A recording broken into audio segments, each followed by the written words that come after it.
Hey, everybody. Welcome to another Tuesday podcast with your host, Joe and Jen.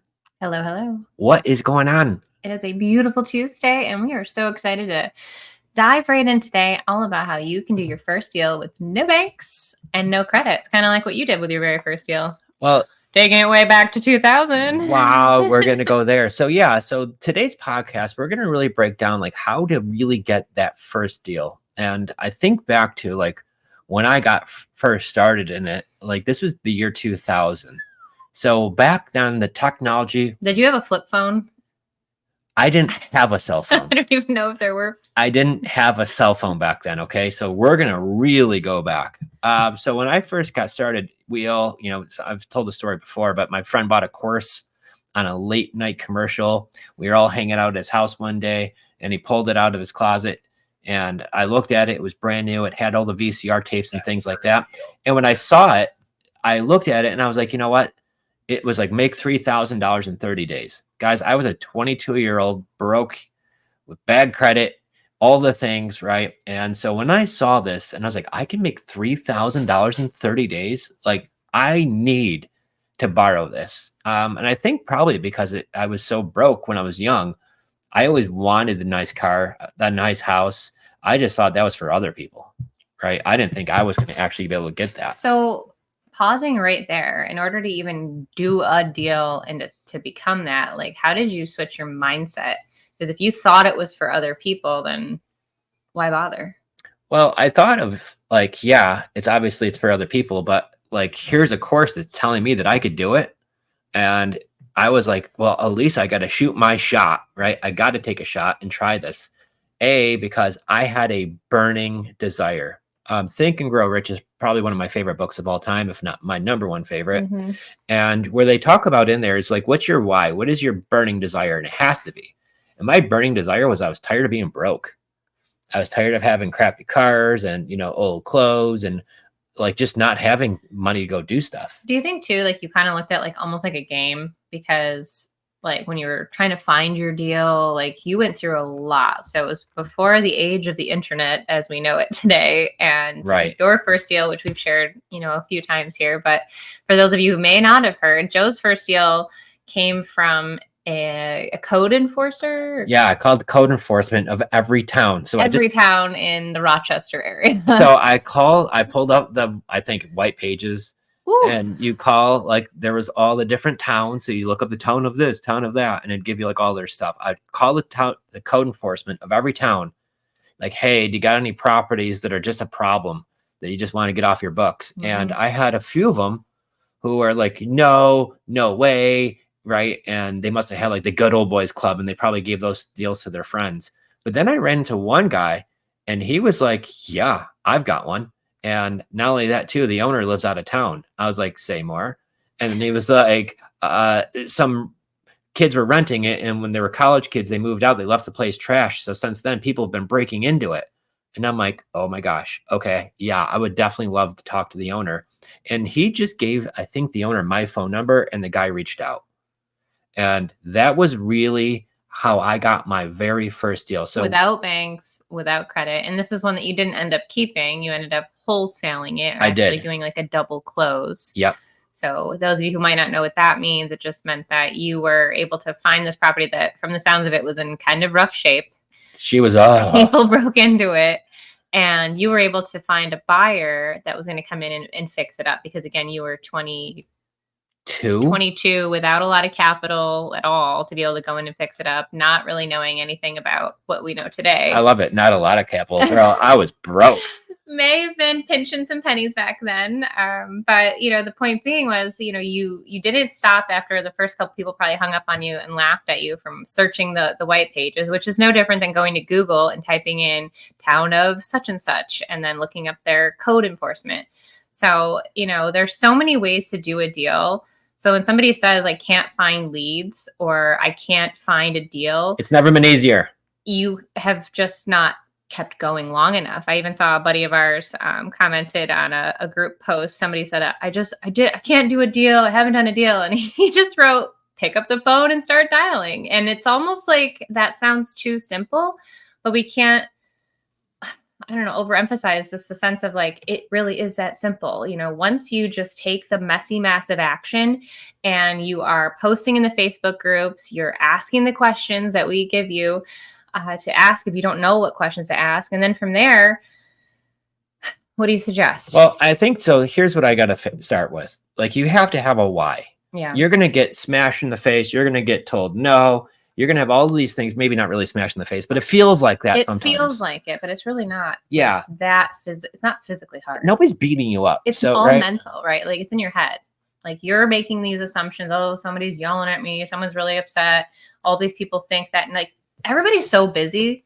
I tell people to kind of get over that ego that's kind of in our own way and like realize that the right people are waiting on the other side for you to get out of that kind of zone. And I think that was the key is when I started talking to some of these people and I realized like how much help some of them needed. Like, I was like, okay, yeah, there's definitely a path here.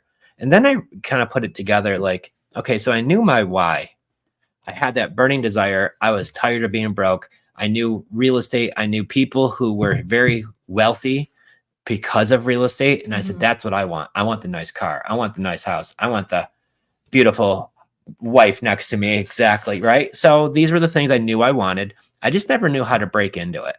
So when back then it was a little bit more challenging. Fast forward to now, guys, it has legitimately never been easy. Somebody was mentioning like, what's the biggest like hack with real estate right now? And I'm like, technology by far.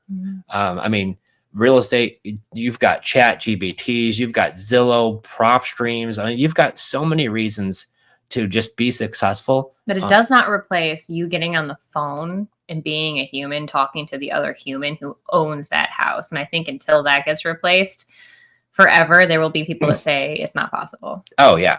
Well, also, too, you hear all the time like, oh, that sounds good for you and Joe, but like, would that work for me? Right. And I'm like, that works for everybody. You don't think like I invented this stuff, do you? Well, I think it just comes down to like the fear of the unknown and really getting caught up in, step 55, because there are a lot of steps to get to the closing table. But if you aren't concentrating on steps 1 through 5 and really doing great at that and then proceeding, like, you have to stay in the now. You have to stay really laser focused on what can I do today? Yeah. Like, even I catch myself sometimes, like, oh, what if yada, yada. Like, I start thinking about like, if a tenant buyer doesn't qualify, or, what if the term length is coming up in, year 6, 7, and you really just, okay, well then what can I do today? Can I check in with my tenant? And so like, it's just kind of going back to like, what can you do today to really move the needle forward and stay focused and present? Because I think that it all comes back to mindset. We talk about that, but what does that mean? It means getting control of your mind. Well, and I'm going to go in a slightly but same direction. I had somebody reach out to me today. And this was somebody who reached out to me back in August of last year. It's been 1 year. Okay. They heard us on the Bigger Pockets podcast. They wanted to reach out, and he wants to get into real estate investing. He understands I got to buy creative. I don't want to pay 6, 7, 8, 9% interest rates and have to put 20% down or 10% or whatever down. Like, right. It's a lot. Just to buy a property that doesn't cash flow now. That's crazy. So he's like, I definitely know I need to get in creative finance. So we chatted in August. He was just getting started. He reached out to us in October and was like, hey, I want to learn more about joining your coaching program because I'm really looking to take this serious. We chatted about it. I don't think he got started back then. He didn't. But we kept in touch.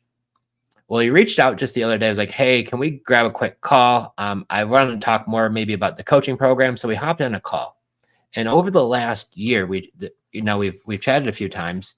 He's like, I haven't done my first deal yet. And I'm like, my gosh, you're doing this for a whole year without getting your first deal. So, a lot of times we just need that help. Trying to do it all on your own, like I tried to do in the very beginning, and being that lone wolf or whatever, was probably one of the hardest things to do. But you at least had, and I think the key to your success, aside from your hustle drive, like your why, was you had one course. You had one thing you were listening to, one step by step by step. Yep. And I feel like even with like the diet culture or the workouts or even homeschooling, like there's too many options these days, and it's so easy to get overwhelmed. And so when you are presented with like a plethora of things that like any direction could get you there, you got to choose one. Yeah, absolutely. And find out what your path is. And I kind of said this. I was like, I can't imagine going to the doctor, needing surgery. And I meet with my surgeon right before we're about to go in. I got the gown on, and I asked the surgeon, "How long have you been doing this?" And they say, "Well, I'm new. I haven't really done this yet, but I've learned from watching some YouTube videos, so you're going to be good." And if any of you are watching this and that were to happen to you, you would all like say, absolutely not. There's no way I'm going to have this surgeon put a knife to me. So this is what we're trying to do, right? This is what we're trying to do when we don't get help. And I think that's the key. So, and it takes so long. If you're sitting here trying to piecemeal this, like, how do I, do this part of it? And then now you're running over to YouTube to find this answer. But this person on Instagram said something, well, in this Facebook group, right? And it's just like, what are we doing? Well, and it's also, okay, so to back up what I was saying earlier, it is never been easier to get leads and to do things online. But on the flip side of that, like you're saying, it's overwhelming. There's so much thrown at us. We're probably one of the first generations, besides TV commercials, where every time you pick up the phone, there's a new advertisement coming at you all the time. It's overstimulating. Yeah. That's probably a topic for a different day, but just staying focused. Yeah. So step number 1 is pick out what you want to do. You got to have a burning desire, but then 2, get some help. Don't try to figure this out on your own. It'll be the most money you're going to waste, because time is our most precious thing we have, is time. And so if you're just trying to figure this out on your own, you're going to waste a lot of time and potentially a lot of money too, because I think on either all the deals that we passed on because I didn't know any better, that we could have made, should have made, could have, whatever, right? But then also too, any other mistakes that could have popped up. So I think that's the big thing right there. With creative finance, you have to be a creative solution, like a problem solver. You got to figure out how to come up with a creative solution to their issues. So if you're on Facebook and you're going to have your profile be like, I'm a creative problem solver, like, don't put that. Nobody knows what that means. Okay. So don't put, I'm a creative problem solver. We don't know that. But what I mean is, so what happens when a seller owes, like, we'll go over the deal we have in Northport. It's not a deal. We have a seller. He just bought his house. He bought it for $290. He took out a VA loan. A VA loan means that he could roll in taxes and insurance. He owes $299 on his house. He's now getting relocated for his job. He just bought it, right? He owes $299. He put it on the market for $315 and it's not selling. And he's frustrated because he's leaving town.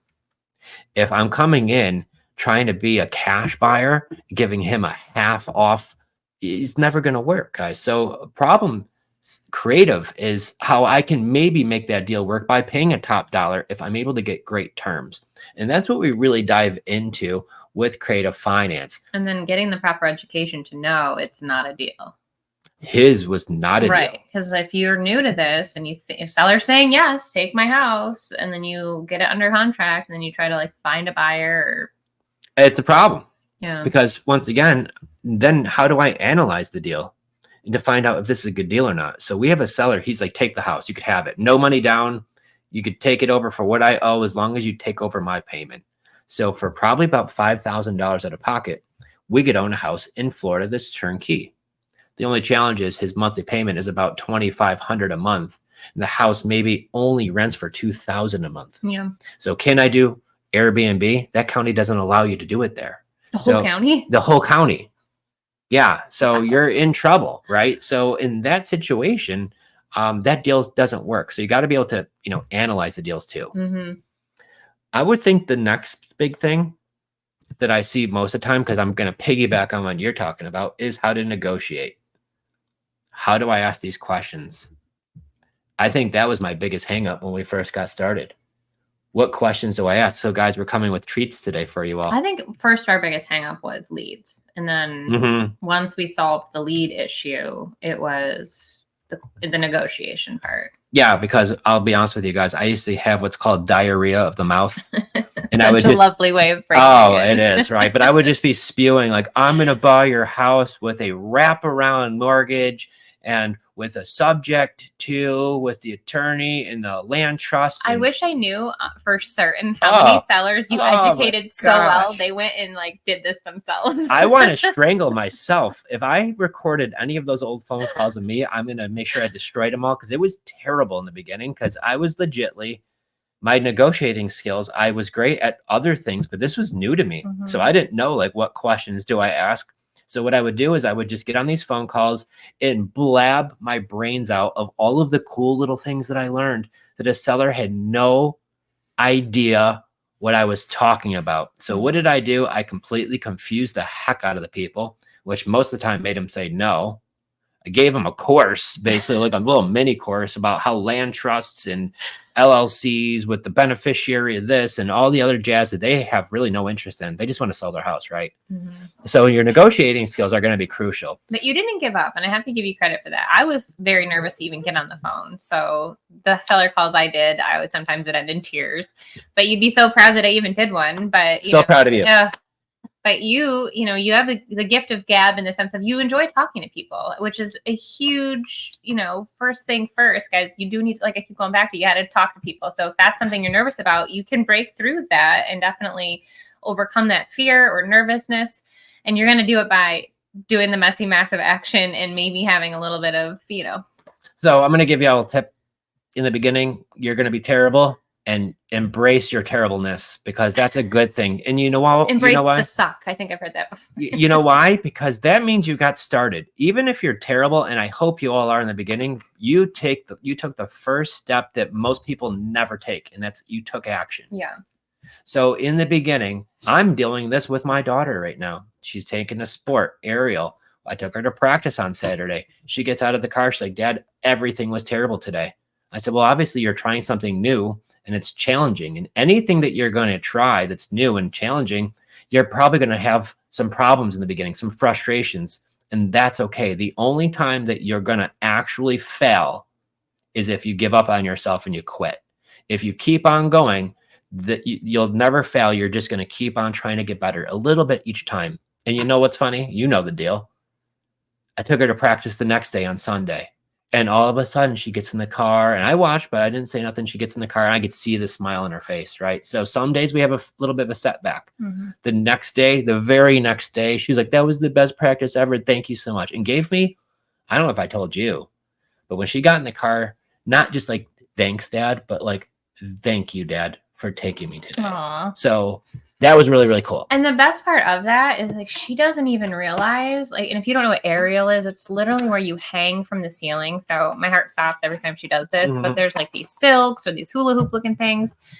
I don't know about you guys, but I certainly would never do it. And I think like 80% of most people would never do what she's doing, but she has no fear, loves going up there. So she's doing this really hard, complicated thing anyway, but her heart is just so in it. She can't even see how difficult this is. And the same goes with real estate. How many people would love to get into real estate investing, but they're too nervous, too scared, worried about what other people think. They, don't know what to say or how would they even go about doing it. So the fact that if you've even downloaded our script or posted that blue ad we always talk about, or gotten on any sort of phone call, like you're leaps and bounds off of anybody who's just even like thought about it. Right. So yeah, it's that first win. The first big win is taking action. Yeah. And even if you're going to be frustrated at times, so just recognize that.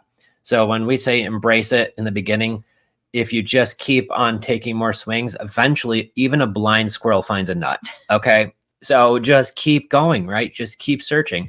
And so I think that's the key. So how your negotiating skills are going to be crucial, because what this will do is this is going to speed up your process of making sure you're saying the right thing. So how do I know what questions to ask? Guys, go to creativefinanceplaybook.com. I'm going to say that again, creativefinanceplaybook.com, and go download our script for free. This is the same script that our own clients and our own team uses on every seller that reaches out to us. We message them these 10 questions. These are the magic 10 questions where the seller actually gives us the information and we could go analyze it. Because you got to remember, we're not selling. We're selling ourselves. We're selling the ability, but we're the buyers, right? So if you're going to be buying something, you're going to have some questions. And I think like you're using the word negotiation. Honestly, like that word kind of terrifies me. Scary. I don't even like, I remember you took me to the Bahamas. We first started dating and you wanted to go to the market. There's like the purses and the sunglasses, and you're supposed to kind of go back and forth on like a price.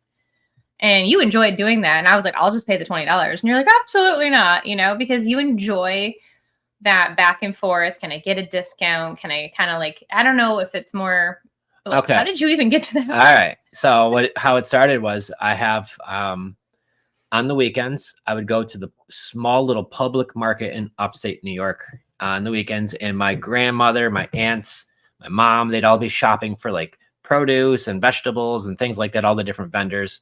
And my one aunt, Italian aunt, my grandmother, my mom, the same thing. You don't want to see these two heading, or the three heading your direction if you own one of these booths, because by the time they're done, they're going to get half of everything for like free. And I don't know how my aunt would do it. And she'd be like, yeah, I'm not paying that. I'll pay this. And I'm like, whoa. So I was young, but I was the one that would have to carry all the bags for everybody. So I was the labor, but I got to witness this happen at a young age to where like my aunt, bro. So like everything's negotiable. Everything is. And once you kind of understand that, it's not so scary. Well, we're brought up in America. We're like, okay, you go to the store and you buy it and you don't negotiate, right? But like you go to like Europe or you go to South America, some of these other countries, and like you negotiate everything. So I think with that being the case, then I was in the car business. I was in sales my whole life, selling everything. When you're selling and you're in sales, like you negotiate, you're going to ask questions, right? Be inquisitive. And the very first part, going back to always tying it back to real estate here, but in the very beginning, when you're just fact finding, like the 10 questions on our script that we call it, they're just simple questions that you just need the answers to. There's nothing to negotiate. I mean, you don't jump into negotiations until you have facts that you can look at and start piecing together, like, what are we even looking at here? Because you did a call this morning on our walk. We weren't supposed to be working yet, but you picked up the call. It was an 813 number, so anyone in Tampa, call in. So, but immediately, like, you weren't, throwing out terms or anything. You were just asking some questions, trying to see if there's even something here. And I think that if you kind of take that, like, stress off yourself, if you're new, especially, like, you're not having to, like, sell anything like Joe said, and you don't have to come up with numbers and analyze anything on the phone. Like, you're just collecting some information, and then you're going to have to digest that information and try to see if the numbers make sense. Yeah. And I think that's really key, is ask the right questions, guys. And we make it so easy that you can get started. I needed that help in the beginning. And this is why we just give away the game, guys. We're giving it to you. So go generate some leads. And I'm going to kind of touch base on some what happened this morning, actually, because you brought it up in a good way. But today, Jen and myself got 3 different leads, all because social media. I had somebody randomly call me, a seller who's got a property that's turnkey. He needs to sell it. And I even mentioned, hey, would you be open to terms? He says, it's interesting. Somebody already asked about that. Somebody beat us to it. Right. But this is the point. The seller reached out to us. And then one of your friends, had something happen. The family inherited a property. They reached out to us. And then I had one of our clients, who's got a house. He's an agent in Texas, turnkey house. It's beautiful. It needs nothing. And the sellers are struggling because they're making 3 payments. They moved out because of his job. Yeah. So they're making the new payment. They're making the old payment. Plus they pay for their son's mortgage. So they're making 3 payments. I'm like, first of all, why are you paying for your son? But hey, never mind. It's not my thing. But you're making 3 payments. I could see why they're struggling. Right. The neat thing is they have a 3% interest rate. The payment all in is like $1,300 a month, and the property rents all day long for $2,000. So I said, well, let's buy it. We'll do it with seller financing. We'll buy no money down. We'll get that payment off his back immediately. And then we'll look for somebody who's going to rent it and get a good spread per month, right? And the seller doesn't really need their equity because they would consider renting it their own, but they also don't want to be landlords, or what we call an accidental landlord. Yep. They didn't buy the property to be a landlord. They bought it to live in, and they're moving, and they're forced to rent it because it's not selling. So this is a situation where where am I going with this? Is by talking about who you are and what you do on your social media will get you leads. Yeah, I can't say every day we wake up with like 3 random leads. These aren't even ones that we like. Sometimes it's 10. No, I'm kidding. But it was really interesting. We were like, wow, that like it happened so randomly, but also it's not random, right? Because we brand ourselves on social media as being able to help people with their houses, with their properties, in all sorts of ways. And so if you're not using Facebook, and I go back to Facebook every time because I know it's like, it's kind of the joke. It's like where the old people hang out. Facebook's for, the older suburban moms. But like, guys, like old people have houses. And I always go back to that. So if you're not on Facebook, you should be. And you should be posting consistently. And you're an Instagram girl. I mean, that's just your thing. But I love Instagram, and that's great for other investors. But I've never bought a house off of Instagram. No, it's always Facebook. So now on your Facebook, I'm going to give you some tips. Don't talk about how we buy creatively or nothing like that. I buy houses, period. Have the conversations. Download the script so you don't say things you shouldn't, right? And I'll keep it really easy. So branding, marketing, generating leads, all those things are really important. But here's one thing that I will say probably gets most overlooked. Okay, so I understand this. Maybe I did take that action. I did get that first win. What was that first win? I took action. Hooray, you did it. But this is the difference that made me so darn successful. And I don't know if it's like I have a gene in me or out of me, whatever that is, but it's persistence. And persistence is what's going to get you the win. The persistence is going to be the biggest thing. Not giving up on yourself, which is hard, right? Not giving up on this business or anything that you're doing can be hard, especially at certain times, right? Other times it's easy. Well, when things are great, then it's great and it's easy to enjoy it. But who are you when things aren't going great? When you have to look at the mirror and really put on your big boy, big girl pants, right? And really try to just suck it up, right? It's not always easy to do that, but the persistence is going to be key to your success. And I can't stress that one enough. I think of like anybody who's achieved really, really high things, it's because they weren't quitters. That could be an actor, actress, athletes. I mean, many different fields, millionaires, billionaires. It's because you saw a dream, you had it, and you stuck with it, and you didn't quit on yourself. And I dial that back to when I was growing up. We were broke, poor. I grew up poor parents. And when I wanted like a new pair of shoes because my old shoes had holes in them and I'm getting snow inside on my socks while I'm, going to school because it's wintertime in upstate New York. And I was tired of my socks being wet all day. And if you ask my parents, they're like, no, we don't have money for shoes. Right. So the only way to get a new pair was I had to ask them until you literally verbally beat down the door to finally get them to say yes. Yeah. So that persistence was key when I was young. It's now that way as an adult. And I will tell you, we all have it in us. My son, when he wants something, he will find creative ways of asking, and do you need any help? Like they're on it. He's persistent. And my daughter is too. So when they find something they really, truly want, burning desire, we all have this in us since little kids, but as adults, we kind of almost lose that trait. We kind of give up on ourselves. Yeah. Well, I feel like you got to learn to quit on the things that are bad habits or time wasters. And you really have to dig deep into like, how bad do you want it and why you want that? And how far are you willing to continue your education and go? And, just always keep that in the back of your mind and in the forefront of your mind. Yeah. Persistence is key. And so what does persistence mean? Okay, maybe you're great at generating leads. Great. Are you following up with them? When I work with a client and they say, well, Joe, I'm generating leads and everything is great. Well, if you've been doing this for 6 months and you haven't gotten a deal yet. So if any of my clients, if you're listening, be doing some follow-up, right? Because you got to be persistent at even your follow-up. And so this is key. If you're great at generating a lot of leads, that's wonderful. But what about all of the people that you talked to last week, last month, right? 3 months, 4 months ago, who said I was going to sell, but they're not there yet, or you maybe came close to a deal. Follow-up is key and persistence is key. So what do I mean by that?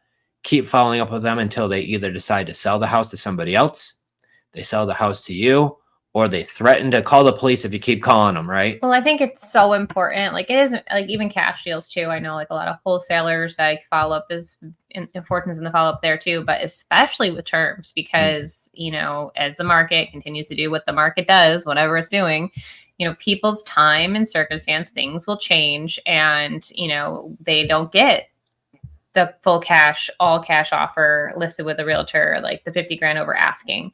And they will wait until they can't wait anymore. And so if you're not the person they think of, then they're going to sell and it's going to be to somebody else. So that's where follow-up, I think people miss the boat. And I look back, we had no follow-up when you were working full time and we were generating leads. through the letters and like, oh, I look back and I'm like, but I didn't know, right? I didn't know what I didn't know. And now right. super So passionate about the first time that we spoke, if you didn't say yes, then we never spoke again.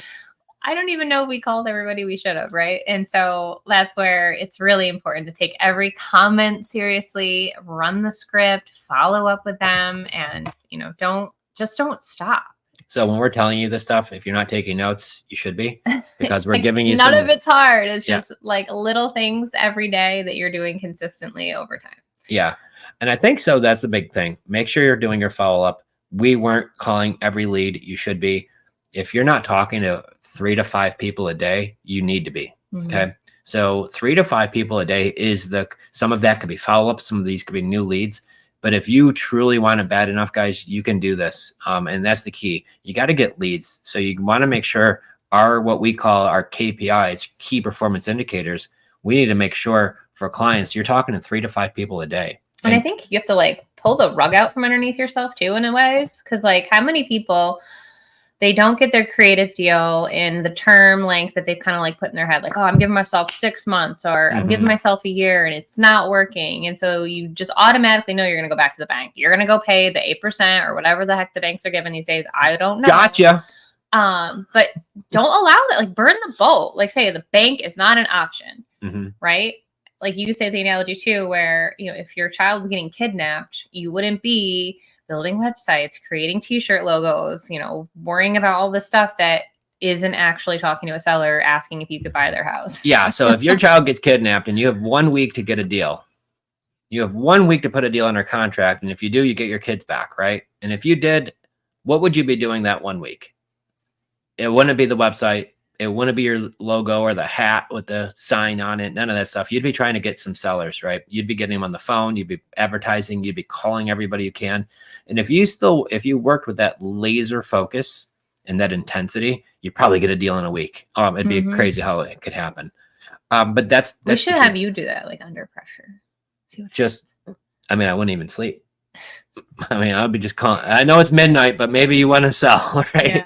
I'd probably get in all types of trouble for calling people. And we'll answer questions too, but this one's a good, so we're talking about follow-ups. Like, is there a threshold of annoyance? Like how often or at what point would you say like, don't follow up? If they tell you they're going to call the police on you. Or if they say stop.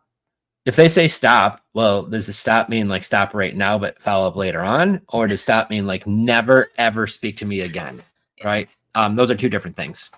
So get some clarification there. Yeah, absolutely. Because the thing is, if somebody reached out to me and they have a property they really want to sell, my job is to get that an offer, right? And if we aren't able to hit that number, well, then maybe down the road we can.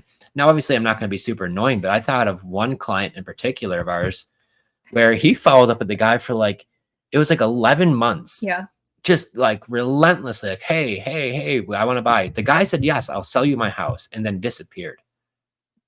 So one of our clients, who is a follow-up machine, kept on following up with this guy. 11 months later, the guy's like, OMG. He's like, you're so annoying that you keep on messaging me, but fine, I'll sell you the house. Let's make a deal. And he did the deal. So he was relentlessly following up with it. You know what? He wanted it bad enough. He wanted it better than all of you probably listening did, right? Because he didn't give up. So if you want it and you want it that bad, but there's a reason why one of our clients just closed their 100th deal and then like 3-4 years, right? So, but they want it and they want it bad enough. Yeah. So are these things obtainable? Sure. Because when we first met them, they were living in their mom's garage. Now they have a big, beautiful house overlooking the water that they bought on seller financing, guys. So this stuff happens, but it's got to have that persistence. So is there a threshold of being annoyance? Like, I don't call you every minute, every 10 minutes, but we're going to chat frequently. I will tell you that. So I think the next thing that I really want to go over too is relationship building. So how do I get my first deal, right? And I think that's really important. I'm not going to say her by name, but one of our clients that I spoke to this morning, so you know who I spoke to, she's a superstar. She's wonderful. She's a little shy though. She just went to her first real estate meetup ever. And she was like, this was the greatest thing ever. She had so much fun. She ended up meeting up with Miranda and a few others and had the greatest of time. And it's about building these relationships. So if you're listening now, you're here. Thank you. We love to see you guys, right? That's awesome. And it's about going to your local meetups. Yeah, building your community. And I think that's key. And that goes overlooked so much. Well, that helped me a lot because I remember feeling lost and alone a little bit. You're at the dealership working the 50, 60 hours, whatever the heck it was. I'm with two little kids who are like 2 and 4. And I didn't have anyone really to talk to, especially if you were busy. And I'm like trying to figure the rent to own out, or like, what are we doing with these yellow letters? And if I'd had a community to tap into and, you know, really connect and not feel alone on an island, then I think we would have progressed a lot quicker. So definitely, and I'm shy too. I don't really love in-person meetups. The idea of them, I don't love them. Like, well, okay, I love the idea, but the thought of actually going, I'm like, oh, I'm a little nervous, right? But then I always make myself go, and it's a great time. And you have a wonderful time doing it. But there's like a mental, like, oh, I just want to like read my book and be cozy and, you know, a little bit of an introvert in me. And I push through that. And I always am so thankful. And that's why I'm getting out of my comfort zone. I'm going to Utah. I'm going to San Diego. Like, I'm going to, you know, meet up with people. And like that's getting, you know, building more relationships, because in person it's amazing. There's so many communities online. So tapping into that is huge. And then also gives you the confidence so that when you are talking to your seller and you are starting to form relationships with these people, especially if it's a terms deal that you're going to be taking over their mortgage or you're paying them monthly, like you're going to have conversations. So you need to be a people person. Yeah. And so how do I start doing that, Jen? Which part? Well, I think of you. Okay. So for me, I think I'm a little bit more of the extrovert, like. So I was opposite of you. So I'm not shy on social media. Like, I will go and find the people on, and that's why like when I started finding in 2020, because we were stuck at home, and I was like finding through hashtags, I'm like, oh my gosh, like there's all these people, there's all these other women, moms, couples, like people doing real estate. Like, we're not like weirdos. We're not alone. In our group of family and friends, like we were kind of like, oh, those are the weirdos working on their house again on a Sunday, like not coming to the barbecue. And so it was really cool to have those other people. And so for me, it was that. And then hiring a coach who continues to tell us that belly to belly in-person meetups are absolutely like 100% necessary. So again, paying for education, knowing what I need to do, but like hearing and actually putting forth money out there and knowing that it's going to come back tenfold has always been super.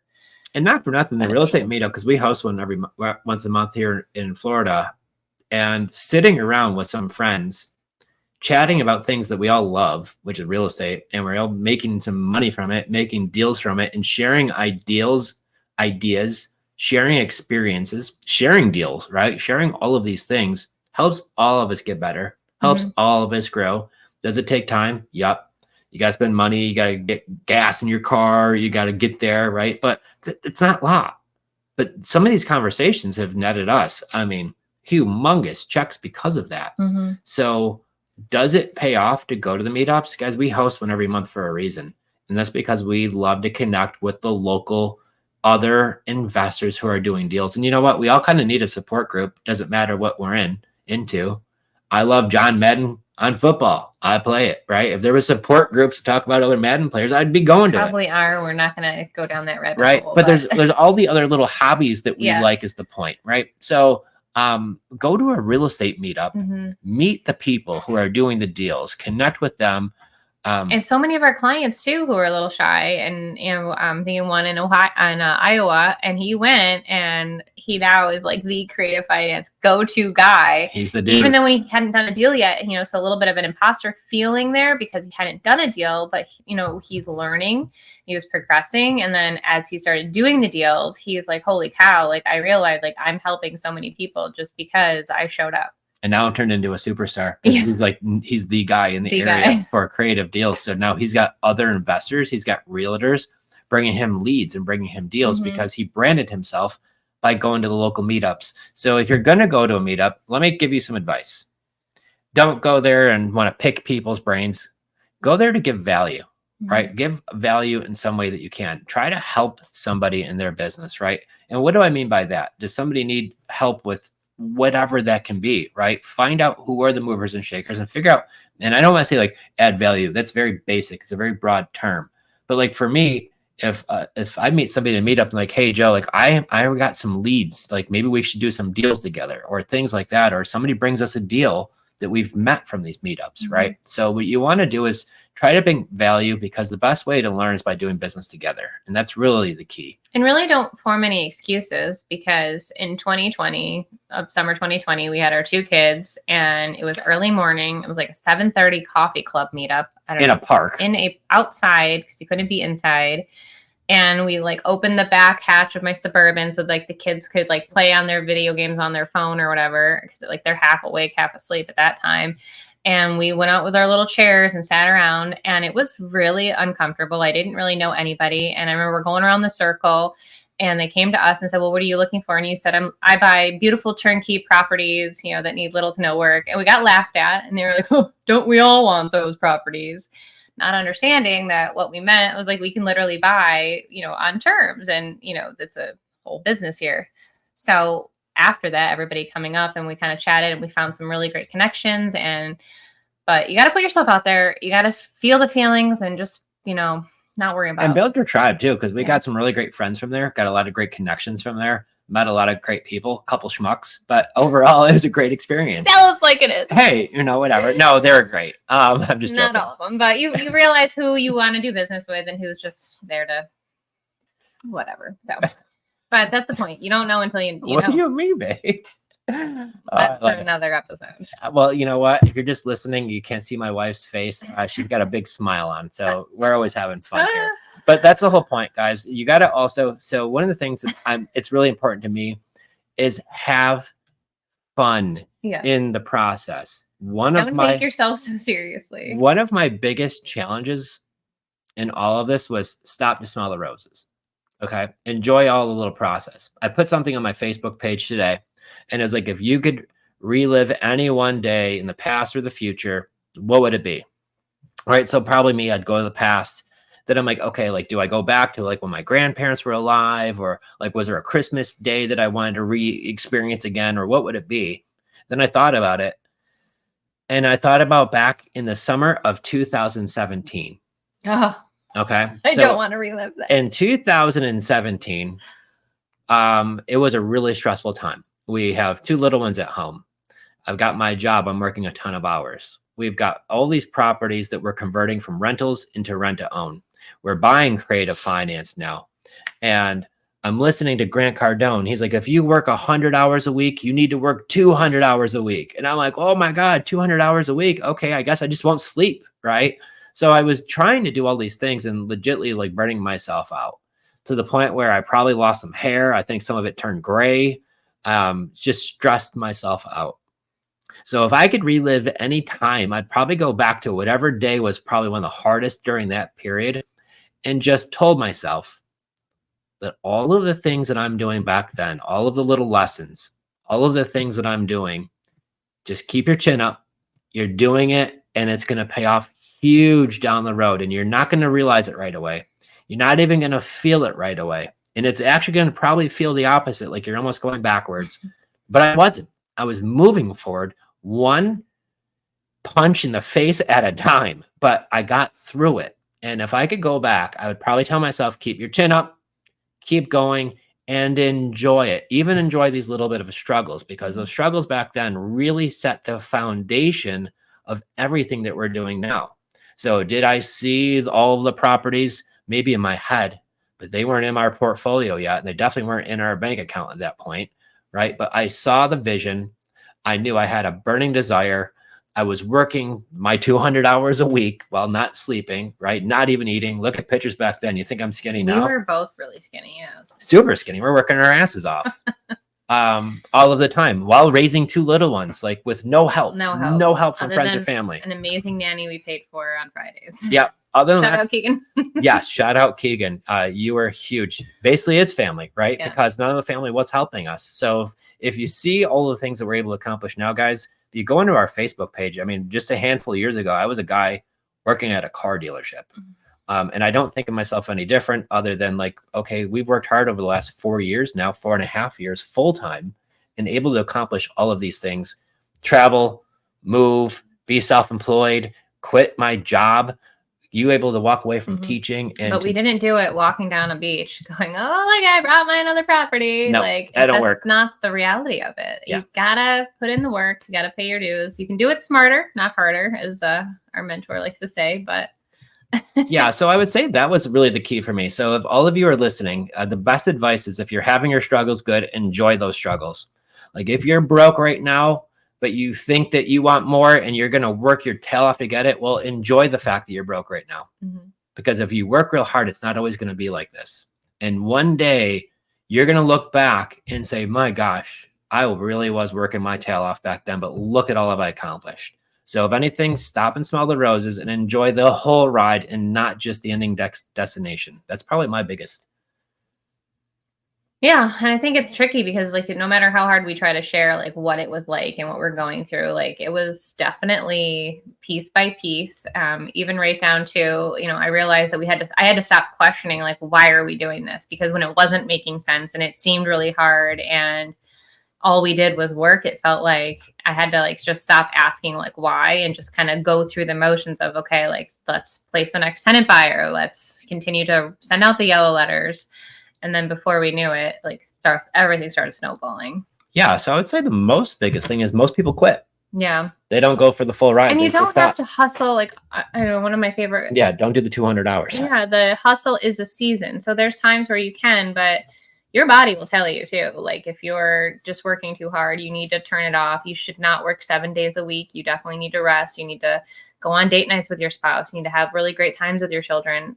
But there's also things that you can give up that maybe are taking a lot of your time that are not producing the results that you really want. So I'm going to go over some bonus material, things that to give up. I'm going to talk about how weird you and I are. So your guys are in for a lesson. Yourself. No, you are too, because I don't know how anybody is turning on Netflix these days and finding anything that's worth watching. It is legitly trash. Okay, so if you're spending time, maybe you got to show. Your pastime is turning on Netflix just to scroll through, and then we don't end up watching anything ever. It's okay, bad. So what I would say is, would I watch a ton of TV and watch all the movies? Sure. Did I have some series that we used to watch? When we first started dating, oh yeah, you would watch the Kardashians before they were the Kardashians. I remember being like, I didn't have cable. So I'm like, what are you watching? Like, oh, the Kardashians. Or there'd be like the funny late night girl, Chelsea Handler or whatever. This is back in 2008. Long time ago. Okay. And in the morning it was Mike and Mike on ESPN or maybe MTV, whatever. And then all of a sudden the TV just stopped going on. And I remember you emailing landlords in the morning. That's how you started spending your mornings then. Like, it was just like before work, you were getting in a little bit of time that maybe you were watching Sports Center and now maybe it was on in the background, but most of the time not. And you were finding ways to reach out to other people. Yeah. So even back then, but even now, I can't tell you how many offers I make while lying in bed. Lying in bed, legitly. Life hack, guys. Okay. On my iPad, lying in bed, butt naked. Oh my okay. gosh. Oh yeah, I put it out there. And I am sitting there legitly making offers and working on deals, guys. So there's legitly no excuse to not do this. Yeah. So when I was first, even with my job, I'm getting up early and I would be in the dark with my iPad and I'd be sitting there sending out emails, right? And doing all those little steps, because all of those little 15 minutes here, 10 minutes here. And instead of watching some hour movie or 2 hour movie at night, I was listening to something in my ear as far as some training goes. Yeah. So find the hobby you really enjoy. For me, I really enjoy books and like reading. So I'll find that, or, swimming in the pool or playing with the kids. I know you like Madden, maybe a little bit of Call of Duty, but it's like, that's it, right? It's not like stacked upon stack. So carve out time for fun, but then also like during all the little 15 minutes of you would never like hang around the water cooler either at work. Nope. But I think okay. And so let's ask a question. How many hours a week of television do you watch? Actual television? TV. I don't even think it equates to one. Not even 1 hour. No. Not even one. I like YouTube, but that's different. Okay. So once again, maybe you do spend some time like YouTube and things like this, but we have to have that conversation. That's why we're on the buddy system of telling each other to turn it off.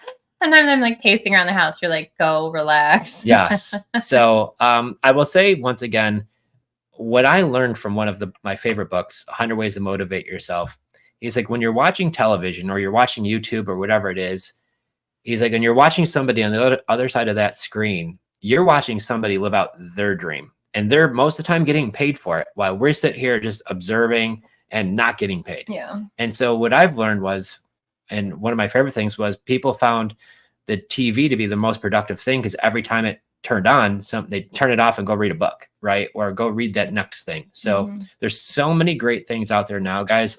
So being a true student of the game, I think, is really, really key. You got to put in the education. Catching yourself not in like total YouTube university and never taking the action, because it's so easy to also fall down that rabbit hole of buying this course. Somebody offered this thing, someone, you know, back to that whole overstimulation.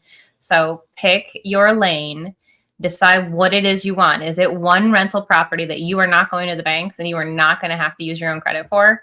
Then how are you going to get there? Is it going to be by watching something crazy on TV? Like, we didn't watch the Olympics. No. That's crazy. Nope. So go USA. But yeah, we have a couple of questions. I don't know if we have time. Yeah, let's go. Get it pop through if you're still watching here. I love this point. Everyone is drowning in information and starving for wisdom. And I feel like wisdom comes by taking the action and then the outcome, and then you learn through it. So sometimes it's something great, sometimes it's a learning lesson. But yeah. Yep. Love it. This question was, why are people wrapped sub 2 with 3 to 4% interest rates when 99% have 100K equity in their property? Okay. So the question is, why would somebody sell with seller financing rather be subject to or with a wraparound mortgage when they have $100,000 of equity in their house? Okay. And that's a great question I come into all of the time. Why would somebody do this? Right? Here's the thing. I stopped wondering why. Because people do people things, right? Yeah. So many times, I know what most of you are thinking. Well, if I have all this equity, I probably need my cash. You would be surprised how many people, the cash from the sale is not their burning desire. They have another motivating thing behind it. And I'll give you the example. Okay, I've got a house right now in Cape Coral, so I like talking about real world examples because that's what matters most. I've got a guy in Cape Coral. He's got a house that he bought for $850. He bought it 2 years ago. He bought it for $850. This is a 3,100 square foot house. Big house. It's on the canal. So it's on the water in Cape Coral. It's got a boat lift. It's got a beautiful pool, all screened in back lanai. It's one canal out from the river. So it's a turnkey house. Well, he and his wife are getting divorced. They're both moving back up north. They don't want the house. He owes $510 on it. He really wants $960. That's his number. He bought it for $850 2 years ago. He wants $960. He put it in the market. It didn't sell. So he reached out to us. We said that we can buy it with terms, seller financing. He said, fine, but I would need at least $100,000 down. Lexi, who works for us, said, well, we typically buy with no money down. And months and months and months ago, he said, nope, I can't. The least I would do is $100,000 down. Well, because we're persistent and we do follow-up, today, now he says, I will do the deal with no money down. Because what he wants to do is he needs to get this payment off his back. He wants to move back up north. He wants to be just done with the property. He has a $960 price, but owes $510. He has $450,000 of spread. And on that deal, he's willing to wait 5 years until he gets that $450,000. So a no money down deal, turnkey, beautiful 3,000 square foot property on the water with a pool, boat lift, the whole nine, with $450,000 of equity. So what was his burning desire? The guy's got money. He doesn't need his $450,000. He wants the speed and convenience of moving back up north. He tried the traditional route of listing it with a realtor and it didn't work. The market slowed down, right? But here's the key to the deal, which makes this deal so appealing. He has a 2.99 interest rate. So we're able to buy that property. The loan stays in the seller's name, and we're able to make that payment directly to his bank at a 2.99 rate. And the better part about it is that the payment is based on a $500,000 loan amount versus a 900. So the payment's a lot lower than if you were to buy it at 960, even with a higher rate. Because if you buy that property at that 950, 960 price that he ideally wants, he started off at over $1 million. Mm-hmm. But if you were to buy it that, even put down 20% at a 6-7% rate, the payment would be tremendously higher. So once we explained to him, while it benefits us to buy it this way and we can pay top dollar, he loves the deal too. So does this happen? Happens all the time. Free and clear properties. They have all the equity, and they're still going to do seller financing too many times. So I stopped trying to find out, like, why would they do this? There's a whole long list of motivating reasons behind it. Mm-hmm. Just pick one off that list. Mm-hmm. Great question. Because I know that was my hang. I'm like, why? Who would do this? Mm-hmm. I just ask them the questions and have the seller make me the offer. And so many times where they're like, I would tell Jen, oh, they're never going to do it. And I would message them hey, if I pay that price, would you be open to seller financing? Question 10 on our script. Go get it. And I would text them that question. I'm like, oh, they're never going to do it. They've got all this equity. Bam. There's the Creative Finance Playbook scrolling across the bottom with my cell phone number. Oh, you put it out. Oh, yeah. Oh, that's my actual cell phone number too. Text him now. So with that being the case, so many times I would text that final question, and guess what? We were right. They wouldn't do it. But on the flip side, I could not believe how many would do it, right? And I'll tell you, when I got on the phone call, I never went, are you sure? Like, you know what? No. I'm like, cool. I just pretend like I've been there before, and the deal's closed. Kyle's asking, what terms did you end up doing with that guy for his $400K in equity? No payments, no interest for the 5 years. And he wants his $450,000 in 5 years from now. So either you're going to have to refinance it, sell it, cash out of it. We haven't closed the deal yet. We haven't made the deal. He finally just said yes to doing it with no. Now I get nervous at 5 years. I don't like 5 years. I told Lexi to counteroffer at 10 years. Yeah, I was going to say 5 years in a market that I'm just really not sure what it's doing. Yep. So part of the answer to that, we had Lexi, my acquisition manager, who's wonderful. She went and is renegotiating to try to get that to a 10-year term. Because if we bought, and I even showed it to her, I'm like, hey, do you want to move to Cape Coral? And she's like, oh, hell no. It's beautiful, but there's just not a lot of nightlife there, right? I love Tampa. I do too. It's just awesome. So, but either way, it's a beautiful house, beautiful neighborhood. It's got the horseshoe driveway. It's like a really nice house. I think it's baller. If that was in Tampa, I would be like, pack our bags. We're moving into that one. But the point being, he came in months ago and said, absolutely not. I need 100 down. And because, obviously now we do have the tools of a CRM, which you don't have to have. Again, we're talking about getting your first deal started here, right? Your first lead. You just have to have some simple follow-up. Even if it's like a hot lead and you put in your Google Calendar, right? Call Sam Smith at, and you leave the number and the address just to remind yourself, because if you try to remember it all, I don't know, it just it's too much. You want to play a little game? I do. I love games. Okay. So we're now talking to him about he's okay now with zero money down. We're trying to go from a 5-year term to a 10-year term. If we could do the 10-year term, there's no reason why you don't lock that deal up. But this is now August. Today's August 13th. Mm-hmm. Do you know the date? And you cheated. I didn't cheat. I saw his name, but I didn't see the date. Do you know the date that he originally... Gotcha. Heck yeah, girl. Do you know the day that he originally reached out to us? Take a guess. February. January 2nd. Oh, it was close. 2024. Oh my goodness. So he's like, Happy New Year. So January 2nd, 2024 at 3:23 p.m. So you got to think it was New Year's Day the day before, right? And now here's the 2nd. 3:23. Hoopla is over. A new year is here. And he's like, I got to get rid of this place. So at 3:23, he texts us like, okay, I want to sell, divorced. The house is too big now. I want to sell ASAP. Does the house need any work? No.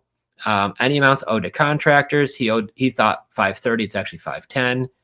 He wanted 1.1 million for it back then.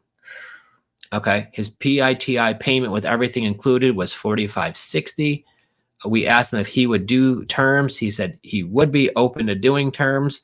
And then when we chatted, he wanted $100,000 down. We said no. He put it back on the market, didn't sell. And then said, can you give me approximate time? He wanted to do like a 1-year plan. 1 year, 5 years, and then we're telling him that we'd normally do like 20 to 30, maybe 70 and got a divorce. He's 70. He's like, I need a shorter term. He's like, I'll doubt I'll make it another 20 years. When they say that. LOL. So we just need to get that term out from a 5-year term to a 10-year term. And we've been following up with him. Like, I look at here, this is February, here's March. We've been contacting him back and forth. Lexi, holy cow, girl called him.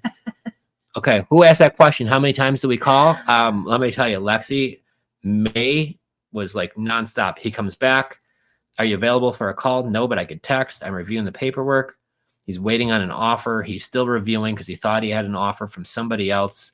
He's still waiting on an offer. Yeah, so right there, don't just throw in the towel if there's somebody else in the works, because I can't tell you how many times that will fall through. Oh, yeah. He's like, I'm still waiting on the information from a potential buyer. They're going to be giving me a cash offer. They never did. I don't think they're interested in doing a cash offer, he said. Other offers like yours with seller financing, including upfront money, pay payments until the final payment. So obviously we're not the only ones even talking about terms. He's still stuck on his 1.1 million price. That was in June. Now he says yes to a 960 price. So he's dropped it 140,000. Now he's okay with no money down because now he wants to go back to, I think it was Ohio. He's like, he's still in the house. Yeah. He's like, I'm leaving. I think it's at the end of this month. Goodness gracious. Well, this is live action. And even though we've done a couple of deals here, a couple, yeah. But the point is, it's literally the same routine actions and steps taking place. It's the questions being asked, it's following up, it's hopping on a phone call, finding what their pain points are, how can we possibly help them, but also make money because we are a business. So what if we had wrapped that up at 1.1 and gave them $100,000 down? We wouldn't have. I wouldn't. Some people might write that up. Oh yeah, sure. Because there's a 299 rate on there, and it's attractive, right? But this is why I keep seeing like such large entry fees, and it's just. Ugh. So I have, we're a part of a lot of different Facebook groups, as you know, and I'm over 1,000 different Facebook groups that I'm in. Whoa. So hey, yeah, Mr. Facebook here. But in all honesty, I do see other investors who I don't know, but they're sharing deals that they found, and I'll find a deal where it's like, the seller's payment is $2,358. It rents for $2,400. So I'm like, okay, well, you're going to make like $30 a month. So there's no real spread there. And they're like, we need $89,000 down to do the deal. I'm like, that's a terrible deal. I know. I keep seeing those. You got to learn how to analyze the deal to find out if it's a good deal or if it's not a good deal. Right. And I think that's a big thing too. So, cool. I think you had another question. Well, I think that was it for the questions, but I just want to remind everybody. So today is August 13th, and Tuesday night, August 20th, we are doing a free webinar. And everybody's invited. We try to do it after work, and this is going to be all about unlocking creative deals.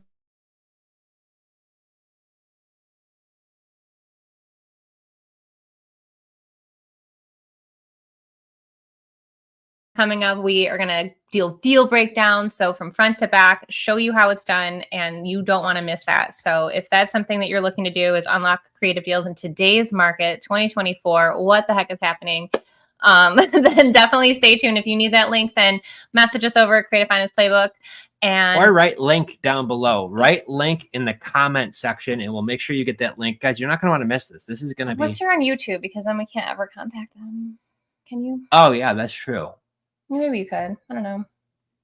Or text me. My phone number. Well, there you go. Yeah, text 585-207-2240. And guys, we had so much fun today talking about how you can do your first deal. Simple things. And definitely we'll see you next Tuesday, August 20th at 6 p.m. Eastern. It's going to be a blast. Guys, you're not going to miss this because we got some really good stuff and some cool surprises. So get ready. Awesome. All right, guys. Well, we have a great day, and we'll see you next Tuesday. See you guys. Bye.